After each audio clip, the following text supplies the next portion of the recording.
Hey, it's Johnny. Circle of Hope pastors are here. We have Ben, Joshua, Julie, Rachel.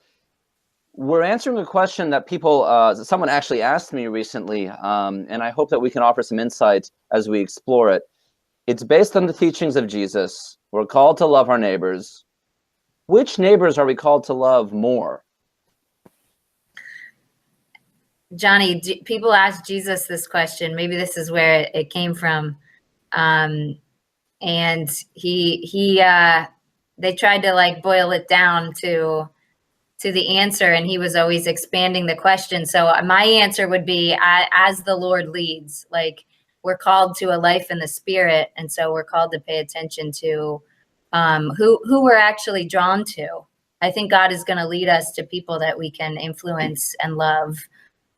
So I would put my bias on the people that are around us first. At the same time, we're drawn to people often that are like us, and Jesus is really teaching us about crossing boundaries. So I think that's where I go with that, is that Jesus is teaching us that his love is expansive and that it is constantly leading us to cross boundaries. Yeah, just for the people we're talking about when Jesus is talking about the Good Samaritan. Everyone's heard that term, but they might not have looked up the story yet. So that's what we're talking about, essentially. Who is my neighbor? And yeah, I think that, like, I'm thinking about what Jesus was talking about, and like the line that he crossed was a very present line that people were aware of in his day and age. I think we could get too caught up in loving. If we love everyone and we don't love anyone specifically, like actually presently in our normal lives, it's going to be problematic. So I'm worried about abstraction when we're talking about this. Anybody else? Yeah. I think imagining specific people that God has given you to love is important. Your physical neighbors that like live with you on your block, yeah, that's real. That's real personal. The people you see at the grocery store, the people that you touch at the gas station or something like that, those are real people you have to love, right?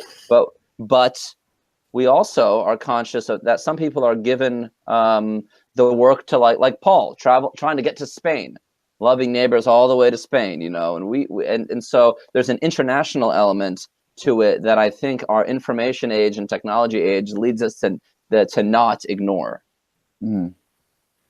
And being formed into something through love, like, I mean, the family is the easy unit to understand, but even the church, understanding the body of Christ as a embodied unit of God's love, that even gives us the power to do things like love our enemies and to go even further away from what's comfortable or what's normal. Yeah.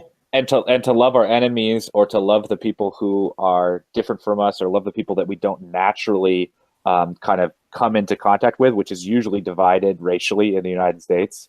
That's just a like statistical thing. To overcome those barriers requires a lot of energy. So I might say, which neighbor are we supposed to love the most? Is that question is kind of like, well, how much energy are you going to spend loving? I might love my wife the most. That's kind of normal. But I am actually, in a different sense, I'm going to love the person who's very different from me right here in my own neighborhood the most. Like, I'm going to find out how to be connected to them, and it might take a lot of work because there's a lot of barriers between us. Yeah, look for the areas where the love doesn't travel so easily and work on that, because there's some that are going to feel more natural, like loving maybe your children versus loving someone who's different than you. I think when you start feeling a little worried about or a little anxious about loving somebody because they're different than you, I think that might be God kind of scratching you and say, no, you need to get over this little prejudice that you have. I think somebody. Yes, and I think it's also true that sometimes it's hardest to love the people that we know the most.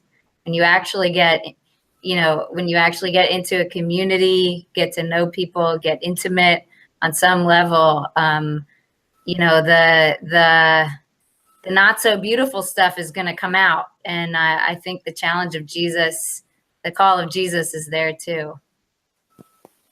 Any final thoughts? I'm sorry I'm jumping in so much there, but yeah, and when those divisions that plague us are in the middle of the normal kind of human interaction loving, that when it gets rough in a relationship and then the division is now like an overlay on top of it, dude, those are the people we need to love the most, spend the most energy loving, is figuring out those relationships, because I think those will transform the world person by person.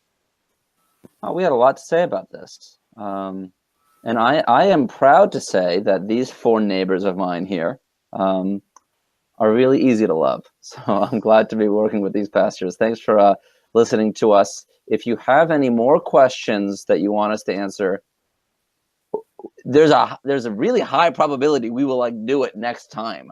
So if you just email us or talk to us in some way, we'll get to that. And if you liked this video, share it around, show it to others that you think would benefit from it.